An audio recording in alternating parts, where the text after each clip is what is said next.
Good morning, everyone. Good morning. On behalf of Vinetsis, I would like to again welcome you for another exciting session. Today, our topic is advances in early detection and risk stratification of hepatocellular carcinoma, integrating biomarkers, imaging, and artificial intelligence. We are honored to have Professor Jorge Marrero. Dr. Marrero is the chief of the Division of Gastroenterology and Hepatology at the Perelman School of Medicine, University of Pennsylvania, and he is an internationally recognized expert in hepatocellular carcinoma and liver transplantation. His research has advanced the field of early detection and risk stratification of liver cancer, and he has served as a mentor to numerous faculty who have secured NIH K awards and independent research funding in hepatocellular carcinoma, liver transplantation, and healthcare disparities. He received his gastroenterology training at the University of Illinois in Chicago, began his academic career at the University of Michigan, where he established the liver cancer program and later led one of the nation's largest liver transplant program at UT Southwestern. At Penn, he now leads the GI and Hepatology Division. Dr. Marrero is a founding member of the International Liver Cancer Association and serves on several national committees, including NCCN Hepatobiliary Committee. He's an associate editor for Gastroenterology and prolific contributor to top-tier journals such as NEJM, JAMA, JNCI, and JCO. We look forward to a very engaging and insightful session as Dr. Marrero shares the cutting-edge advances in the evolving landscape of hepatocellular carcinoma detection and management. Dr.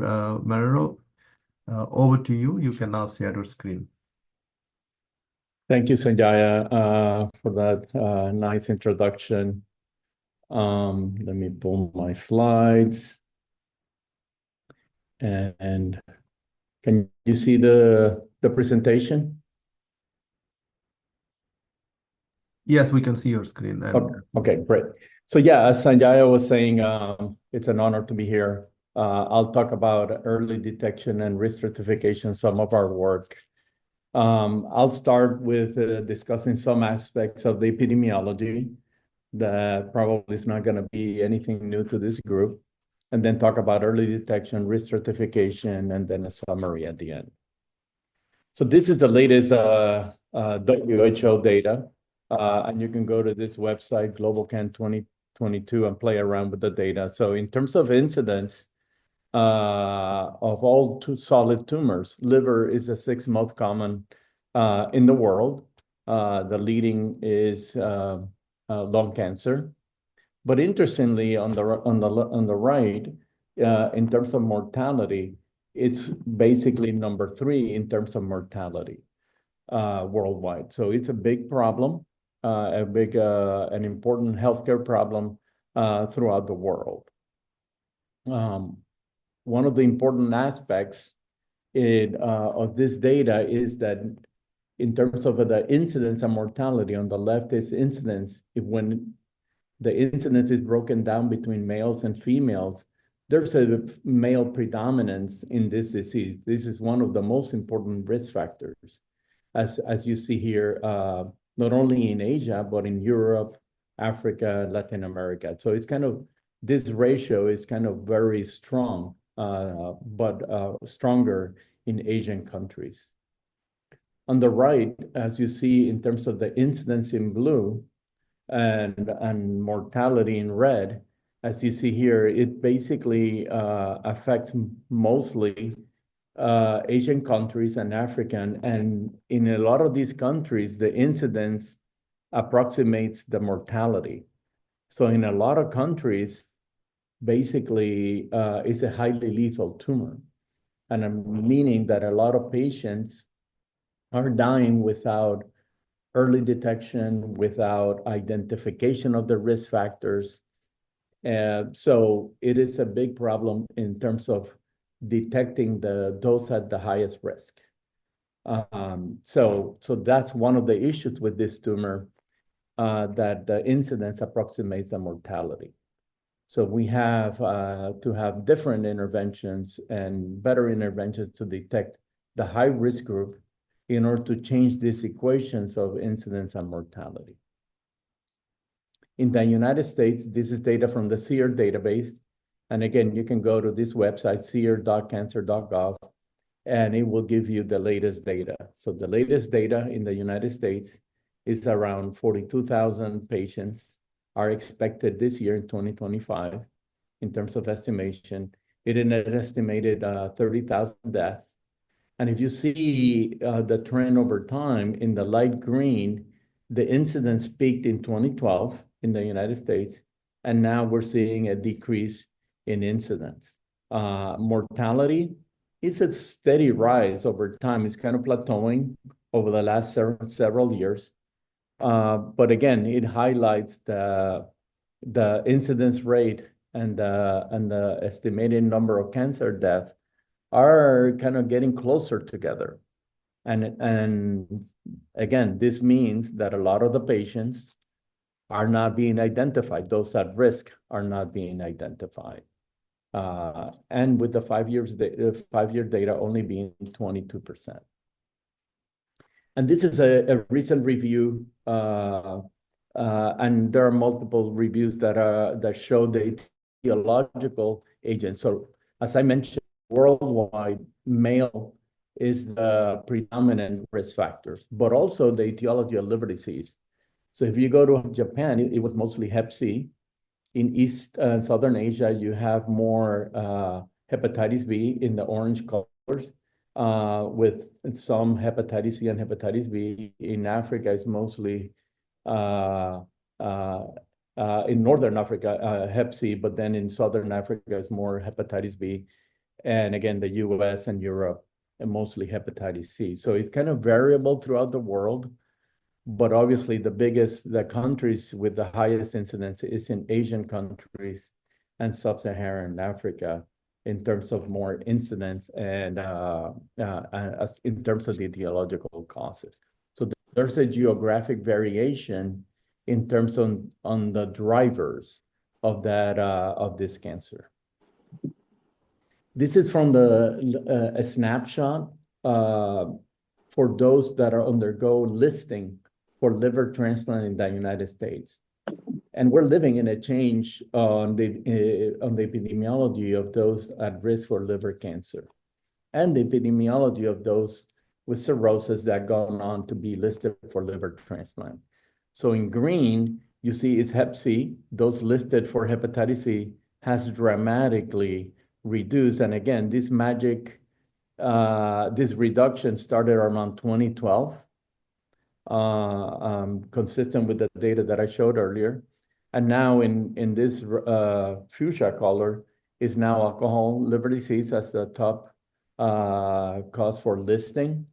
And then you have this combination of MASH plus unknown, which are probably the unknown is probably a lot of mast cell as well. So now alcohol and mast cell are the leading causes for being listed for liver transplant, and also the leading causes for hepatocellular carcinoma today. So this is in terms of the target population for surveillance. We know that all these chronic diseases, the main ones, viral, chronic hepatitis B, C, alcohol, and mast cell, creates chronic liver injury, chronic hepatitis, inflammation, fatty liver, and then goes on to cirrhosis. So cirrhosis is the biggest target. So we have the advantage in this tumor that we can identify readily not only the etiologic agent, the etiologic cause for the cirrhosis, but also identify cirrhosis as the target population for surveillance. And these are based on the AASLD guidelines recently updated, the population that should undergo surveillance. Those with cirrhosis of any kind, child PUC, only in those with transplant candidate. And then we have non-cirrhotic hepatitis B, that it depends on the gender or the sex and the location. But now the PHB score, and I'll mention that later, is being targeted as the main score that determines who with non-cirrhotic hepatitis B should undergo surveillance. Those with Hep C and stage fibrosis or non-cirrhotic NAFLD are not recommended to undergo surveillance because of their risk factors. So this is data from Fasiha Canwell from the VA that showed that those with hepatitis C that treated with DAA develop sustained virological response, there's a reduction in the risk of hepatocellular carcinoma compared to those that did not develop an SVR is much higher. So there's a reduction with SVR, but it doesn't eliminate the risk. So therefore, these patients should continue with cirrhosis, should continue to undergo surveillance despite developing an SVR because the risk is not eliminated. This is the same, a little bit, the same type of data, but presented in different way by Jorge Ioannou. And this shows in the top solid line, patients that had an elevated FIB4. And in red are those treated with DAA and had an SVR. And those treated in the solid blue with interferon and had an elevated FIB4. And again, the risk of HCC in those that Hep C was eradicated has been reduced significantly in those with elevated FIB4, but again, the risk is not eliminated. Those with low FIB4s, then the risk was much lower. And again, cured eradication of the hepatitis B reduced that risk more significantly than those in cirrhotic. So the message with Hep C eradication is that, yes, cirrhotics with Hep C eradication have a lower risk, but it's not eliminated, and we should continue surveillance. This is a large study at the VA that showed those who have with NAFLD cirrhosis, that it's a risk factor for development of ACC. And in this large database, patients with NAFLD were followed prospectively for several years, actually decades. And the incidence was much higher for ACC in cirrhotics compared to non-cirrhotics. So this is one of the evidence that showed that cirrhotics are really the group that we should target, even though we know that some patients without cirrhosis and MASLD are going to may develop ACC, but it's just at a lower target. And we'll touch on that in a little bit. Well, I'll mention it now. So in order for a surveillance program to be effective, you need to have a significant incidence and new cases in order for the program to ultimately affect mortality, which is the goal of a surveillance program. So, and based on modeling studies that showed that the incidence rate should be around 1% in order for surveillance programs to be effective. And that's why non-cirrhotic MASLD is not recommended to undergo surveillance for HCC. So now let's go to early detection. When I started my career in 1999, this was the data. This is the SEER database, and this is the change in incidence between 1992 and 2001. And at that time, the biggest increase or the second largest increase in incidence was 3.4 for liver, and thyroid was number one. The other tumors were actually reducing in terms of incidence. And on the right, in terms of mortality, liver at that time had the largest incidence.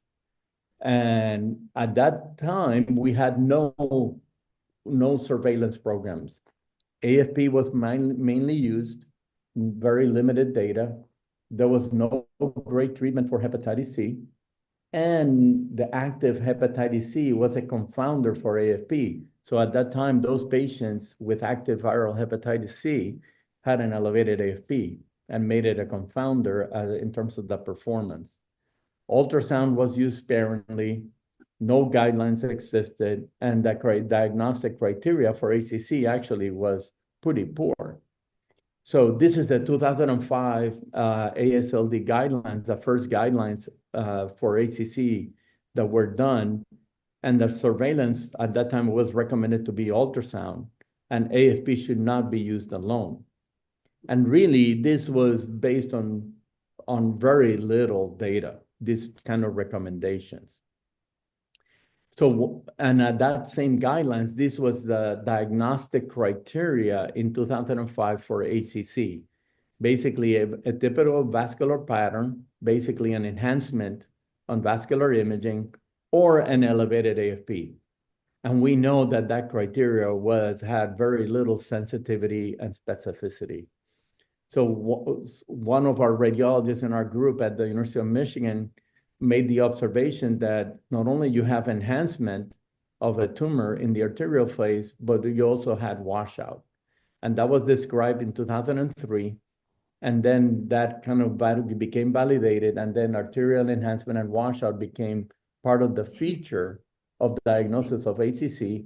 And now we use it in terms of the LIRAT criteria, in terms of LIRAT 5. That is the diagnostic criteria. So basically, since in the last 10 or to 12 years now, or 15 years, now we have a more consistent way to diagnose ACC in cirrhotics. And we have now guidelines that are better than the ones that in 2005.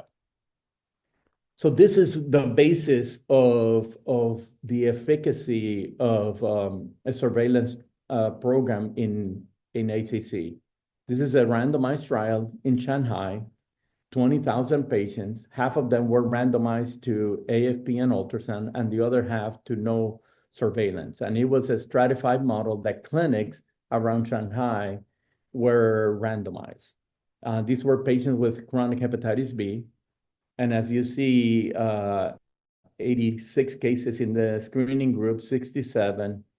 But the most important part that the deaths from ACC were markedly reduced, 37% in the screening group compared to the control group. And that is the only level 1 evidence that we have that surveillance for ACC in a high-risk group, in this case, hepatitis B, reduces mortality, which is the goal of a surveillance program. The performance of AFP and ultrasound in that group for early stage, it was 71% sensitive and 92.5% specificity. And that's similar to what we have today. In cirrhotics, in the Western world, that in the non-Hep B population, there are no randomized trials at the moment. So what we have are cohort studies. And our group, when I was in Dallas working with my mentee, Dr. Amit Singhal, we actually, this fellow and Amit developed a meta-analysis, a systematic review of all the cohort studies. And when you analyze the performance of ultrasound, it's only 45% sensitive as of 2018. And then when you add AFP, it improves the performance sensitivity to 63% with specificity of around 90. So a little bit lower than the randomized trial that I showed you. So that is, and that has held true since then, that performance of survey of ultrasound and AFP of around 63%. In cirrhotics, another study that Amit and our group did was, okay, we don't have a randomized trial. We know the performance of AFP and ultrasound. So does it impact survival? So again, systematic review, articles from 2014 to 2020, 59 studies, 145,000 patients.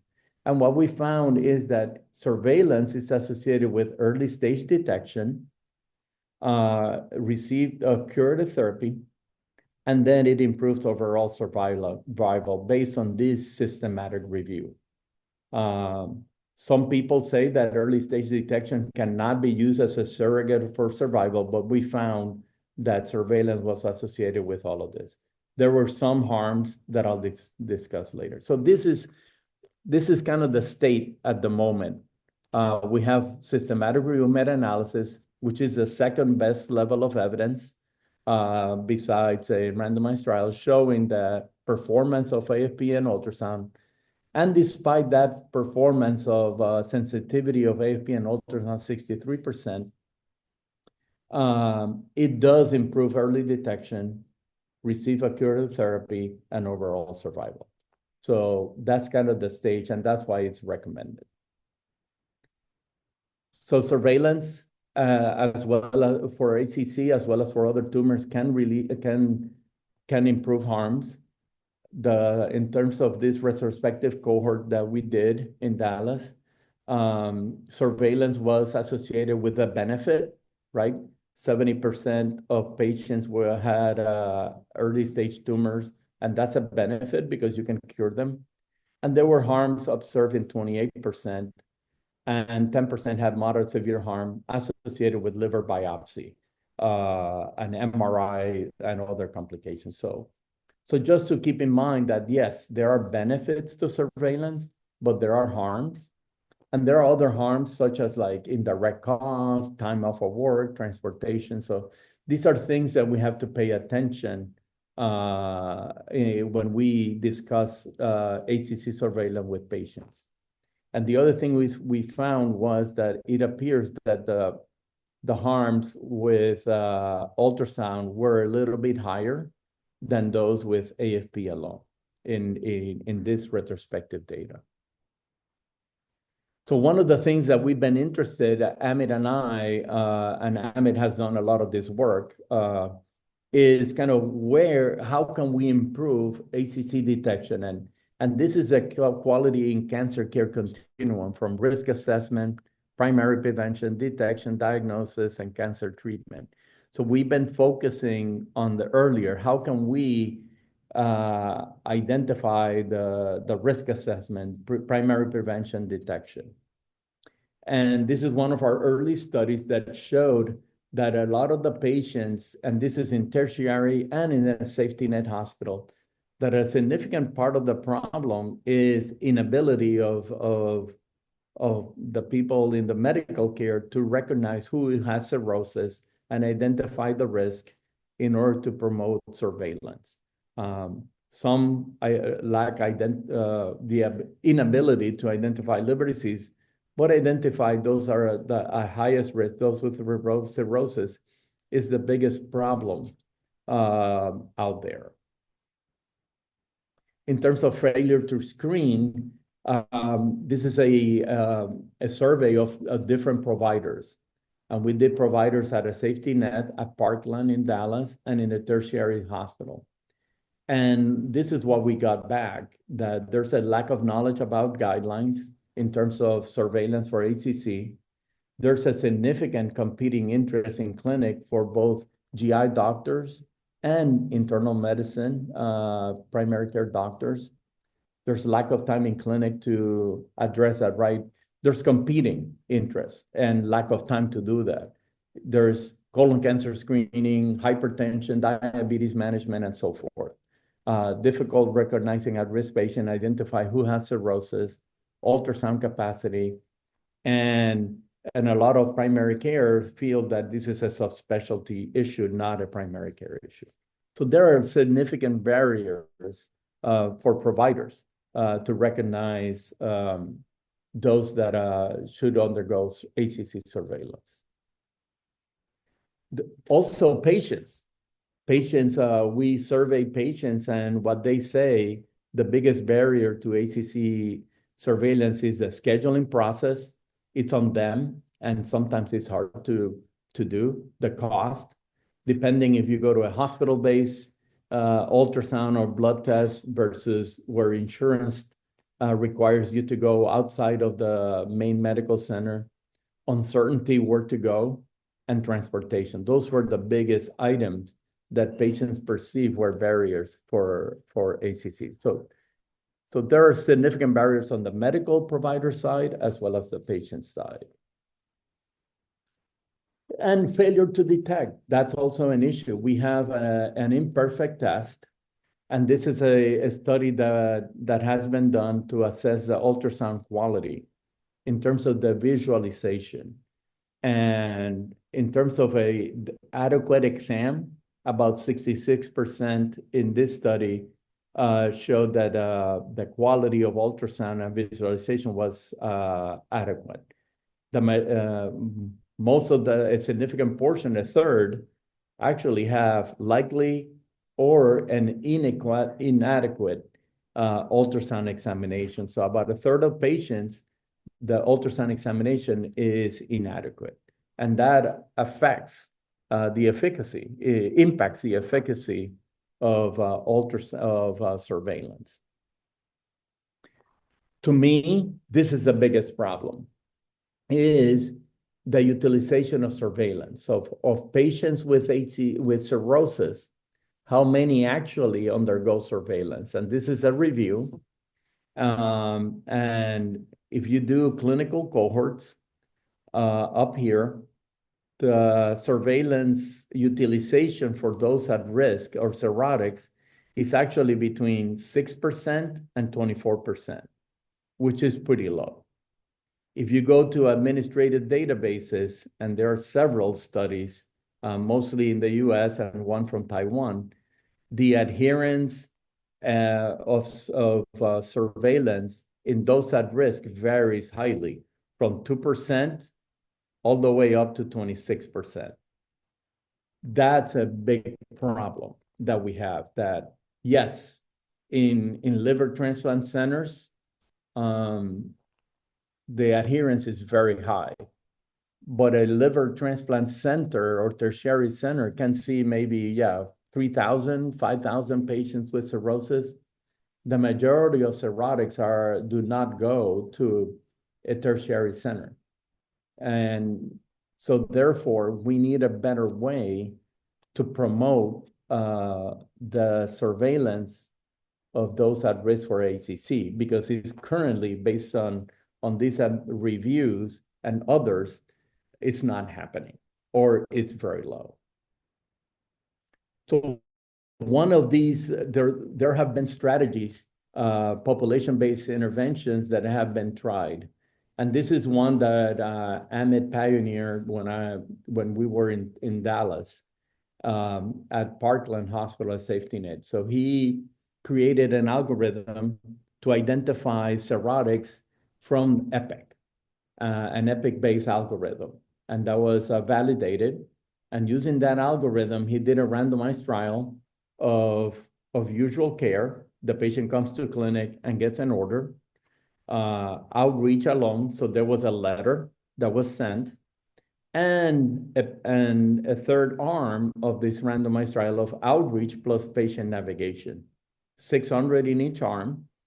And basically, we wanted to, the goal was to determine how many had any screening in red and how many had repeat screening. So the outreach arms increased the repeated screening every 6 months from 7% to 23%. It's honestly not a large increase, but at least it's something compared to at least any screening for increased screening. Any screening was higher, but it wasn't consistent.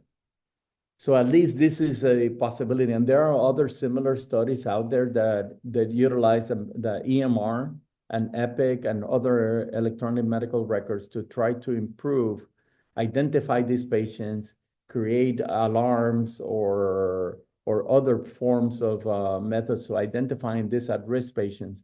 So then it alerts the doctors that this patient needs surveillance. So this is just an example. This is one of my favorites, the modeling study. So this is what we have right now. We have ultrasound AFP. We have at least surveillance tests. They are very imperfect, but it's what we have. And we understand who is at risk. But a big problem is that the utilization and adherence to surveillance is very low. So what do? Do we need the perfect test with sensitivity of 90%, specificity of 90%? Or do we need a test that may not be as good, but can be easily applied and disseminated to improve utilization and adherence? So this is one modeling that showed access to screening or adherence and the effectiveness of screening, like how good a test needs to be. So if the access to screening goes right now, it's at 24%. And barely, even if you have a great test, if only 24% are using it, it's not going to impact survival. However, if the test access to it improves to 40% from the current to 40%, you only need a test that is about 40% sensitive or effectiveness. So you don't need the perfect test. What we need is a test that people can get based on this modeling study. And there was a similar modeling that was done that if you have an adherence to biomarker screening compared to ultrasound, and biomarker in black, ultrasound in gray, basically how good a biomarker needs to be. So if the adherence is 60%, the biomarker needs to be around 70%. If the adherence is much higher in a clinic, then the biomarker or the performance of the marker can be lower. And that's kind of the idea here of what kind of test do we need and would a biomarker would be sufficient. And so to put it in a context in this cartoon, so if strategy number one, the current strategy, we have only 25% utilization, 65% sensitivity, but the overall effectiveness of the study in the population at large is 16%. But if we have a test that 50% people utilize, but it is a lower test, then the effectiveness in the population is much higher. Now, the opposite is here. If you only have a fancy test that is really good, but only 15% are using it, then the effectiveness overall in the population is lower. And that's the balance. That's the balance that we have to achieve in order to develop a better screening test that people can adhere to, because right now it's not happening.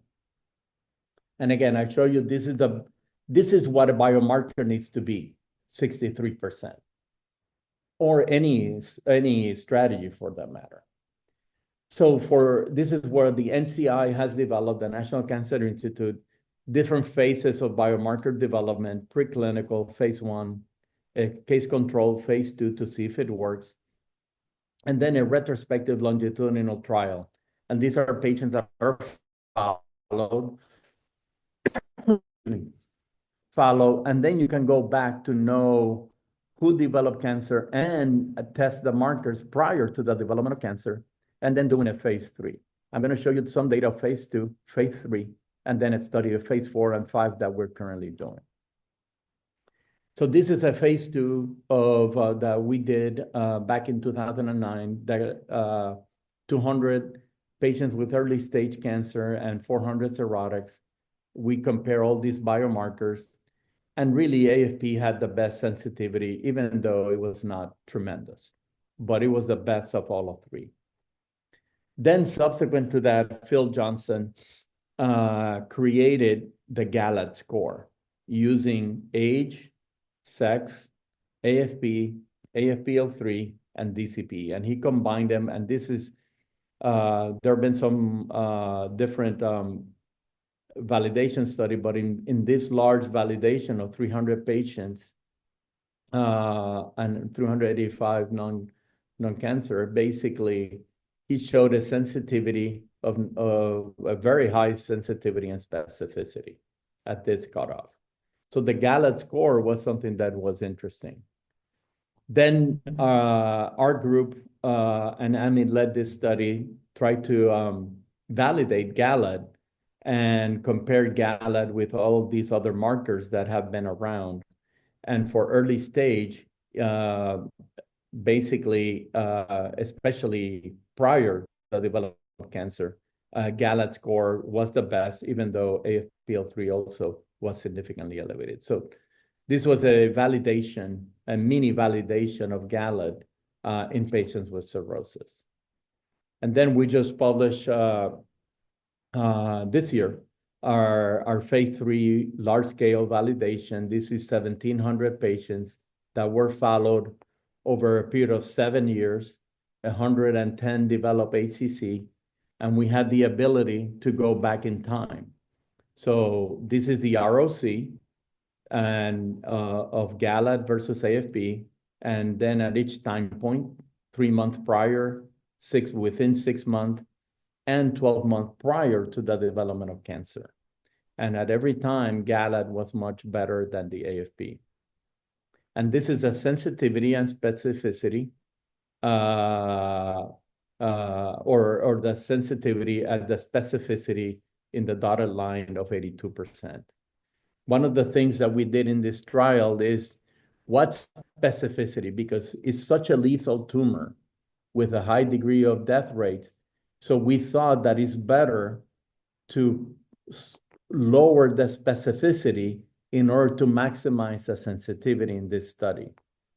And what we showed is that at this cutoff, GALAD, in terms of 1, 3, 6, 12 months prior, had sensitivities in the 60% range, better than AFP at this cutoff, and better than the AFP at the 20 nanograms cutoff. So this is our validation study that showed that GALAD was more sensitive and specific than alpha-fetoprotein, and similar to what ultrasound, but although we were not able to compare GALAD versus ultrasound and AFP. We also did a priori, meaning that we intended to look at the performance of GALAD with maximizing sensitivity, but also to maximize that specificity. Meaning, in this cohort, in this strategy, we wanted to use GALAD to detect HCC. In this other method of evaluating a biomarker, we wanted to ask the question is, in the case we're going to use MRI, how many cases, if we use GALAD, it may tell us on who not to get the MRI. So using the biomarker to maximize the specificity and fix the sensitivity at 95% to tell us on who not to get the MRI. And this is basically 6 months prior to the development of cancer. GALAD was almost 60% and almost 50% specific at a cut point of 95% sensitivity, meaning that in a strategy where people are going to get MRIs all the time, at least GALAD can also inform on who not to get MRIs prior to the development of cancer. So it's just another way to evaluate the biomarker. And this is our phase 4. Right now we're doing it. Northwell in New York is a site. There are 15 other sites. And it's a national liver cancer screening trial, or TRACER. 5,000 patients are randomized to standard of care, AFP and ultrasound versus GALAD. And right now the study, we've enrolled, I think, around 1,500 patients so far in a year and 4 months. So we're trying to achieve the target sample size. There are other biomarkers being tested, not only GALAD, but PEB, methylated DNA algorithm, fucosylated kininogen, which are the OncoGuard, glycotest, HelioLiver.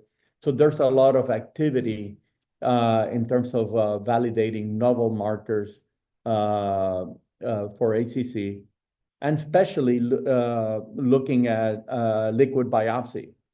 Liquid biopsy, well, whether it's extracellular vesicles, circulating tumor cells, circulating DNA, have the potential to help us, especially as the techniques get better, to help us identify. But right now, these tests are being developed and are at the phase 1 level and phase 2. So nothing that can be used clinically at the moment.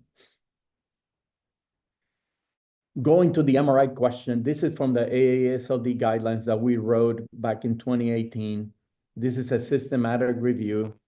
And this is for the diagnosis of ACC, meaning that there's a clinical suspicion, an elevated AFP, a mass, or something. When used for the diagnosis of ACC, this systematic review wanted to compare CT versus MRI. And this is all year. And there were 19 studies that did a comparison. MRI was better, higher sensitivity, but not the same specificity. The guidelines ended up recommending both, but the point, excuse me, let me take it. But the point that I wanted to make is that even in the suspicion of ACC with whatever suspicion, the sensitivity is 82%. So if we do it in a surveillance mode in which there's no clinical suspicion, that sensitivity as a surveillance test is going to drop. So we still don't know how good it is as a surveillance modality. So that's just a point that I wanted to make. And then there's this issue of the a test, abbreviated MRI, that has the potential. And there are many small studies, and this is one of them, that showed that it can have a sensitivities up to 88% and can detect very small tumors. So this is actually excellent. And you can do this MRI like in 15 minutes. But there are issues of, again, adherence, cost, capacity. A lot of the MRIs in the hospitals are used by neuro and other specialties, patient preference, again, the transportation costs and so forth. So I don't know, I question the wide dissemination of MRI or abbreviated MRI for surveillance when patients are not even getting ultrasound on AFP. So something, I think it's going to be helpful, but it might not, I don't think it's going to have a disseminated impact. And there's a VA study looking at this, a large VA study looking at this specifically. In terms of the risk stratification, there's a lot of studies involved. And again, this is just to remind everyone that cirrhosis is really, regardless of the cause, cirrhosis is really the main target. You get cirrhotic, it goes to low-grade dysplasia, high-grade dysplasia, and then ACC. And now we know, we're starting to understand better that tumor-initiating events and TERT mutations are really kind of the driver mutations, as well as beta-catenin and P53. These are not druggable at the moment, but at least we're trying to understand better this sequence from cirrhosis to early stage. So, but the point that I wanted to make is that cirrhosis is still that patient population at the highest risk, and therefore from a risk stratification of those with cirrhosis, can we narrow it? Because right now we're applying a one-size-fits-all. To start with hepatitis B, I think the PAGE-B score has been validated in Taiwan, Hong Kong, and this is a European study.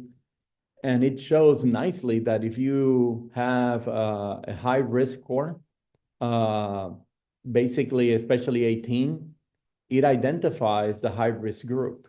And this is the PAGE-B score, age, gender, and platelets. And this is the derivation set, this is the validation set. Right now, the AASLD guidelines recommend that the risk of 10 or above, which is the green line, which the cumulative incidence is pretty low, but at least that's what it's recommended at the moment, to recommend stratification. But the real high-risk group are those with 18 and above. So at least in hepatitis B, we have an idea that the PAGE-B has been validated in multiple countries and probably should be used as a standard to try to stratify those with chronic, non-cirrhotic chronic hepatitis B. And again, this is a schematic representation of risk stratification that we're trying to identify the high-risk group and then perform surveillance. The low-risk group, we would probably treat them very differently than the high-risk group. And so we start with our study, the HEAD study. These are, again, 1,700 patients followed up. 110 develop ACC, and then the incidence rate was 2.4 person years. These are the people that did not develop ACC, and for this study, it was 95 incident ACCs were studied. And what we found, the independent risk factors is gender, male. We knew that the number of years with cirrhosis, it was very important, and in terms of the odds ratio, that for every year of cirrhosis, you increase the risk 6%. Family history of cancer, age, obesity was an independent risk factor, AST, AFP, and albumin. So these are at least the clinical factors that if you have someone that is a male with many years of having cirrhosis, maybe a family history, the older, obese, that patient is at a high risk of developing ACC based on our data. So this is the PLSEC. This is a Eugene Hoshida developed this test actually 15 years ago, and in the liver. And what he did is that this secretome signature that he found in liver tissue, he developed it in the blood tissue using circulating DNA. And he developed not only this molecular signature of these genes down here, but also identified some clinical characteristics. And this was validated in the HEADS cohort, in the same cohort, and it increased. You can have separation into the patients into a high-risk group and a low-risk group. And so PLSEC may be an option for patients, and this just was validated very recently. Another score that has been around and that was developed in patients with hepatitis B, Asian, Caucasian, Hep C patients, and some controls, is the AMAP score. And it's a score that was developed by calculating the age, sex, albumin, bilirubin, and platelet. Had a very good C-score. And then you can stratify the patients into a low risk, medium, and high risk group by calculating the AAMP score, and based on just clinical data. So what Eugene did was to try to develop the PAM score. So the PAM score is the AMP that I just showed you, this clinical data, and then the PLSEC AFP, that data that I also showed you from genetic data. So what he did, he combined the two scores, the AMP and PLSEC. He developed it in a Texas cohort, and then validated the results in the HEADS cohort of 1,500 patients prospectively. And what he found was that, yeah, this score can stratify the patients into low risk, intermediate, and high risk. So this is a very interesting and exciting development, that perhaps this score that combines clinical data and genetic data can perhaps better stratify the risk. It's not available clinically, but this is actually quite interesting that may help us define better a high-risk group. This is the HML-SERAC that also evaluated the AMP score alone, but evaluated the AMP score with 9 different genetic markers, some similar to the one that the PLSEC. And what he found is that at least the combination of the AMP, the clinical risk factors, plus this 9 serum signature can predict HCC and again into a high risk and low risk group. That also, and he validated this in the Texas ACC consortium patient population that was around 2,000 patients with 150 that develop ACC. So this also needs further validation, but again, this is emerging data in the last year of these different abilities to predict patients. And from an AI, this is the main study out there that I found. This is utilizing the VA database, and this is using a deep learning model of patients that can predict ACC among patients with hepatitis C. So very large data that basically define the cases and the controls, developed a mathematical model of all the variables. They did deep informatics and then had the deep learning model, AI model, develop an algorithm. And using this algorithm, and I don't understand the mathematics behind it, but the model was better than clinical variables, AFP, cirrhosis, and basically was a proof of concept that deep learning using the VA database or a clinical database can allow us to predict ACC at a large scale. And I think this is exciting because more of this is going to happen now. Databases are being developed at a systems level of all patients with cirrhosis. And we have it at Penn that you can have radiomics combined with clinical data, pathology data, laboratory data, EKGs, etc. And you can combine all of that data to try and use these natural language models using AI to try to predict the development of ACC. So I think we're starting, and at Penn, that data is being combined with GWAS and genetic data. We have the Penn Medicine Biobank that is genotyping 500,000 patients. So far, they have 200,000.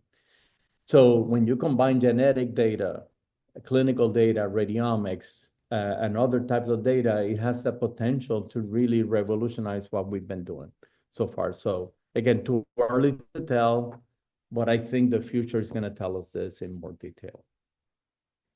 So to summarize, ultrasound and AFP is the best that we have at the moment. We need to increase utilization and adherence, and I think it will be better if we can do that, and perhaps this is the way to do a biomarkers-only approach.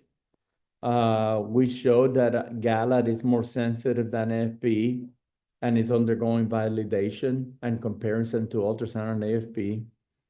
I think liquid biopsy and abbreviated MRI hold promise.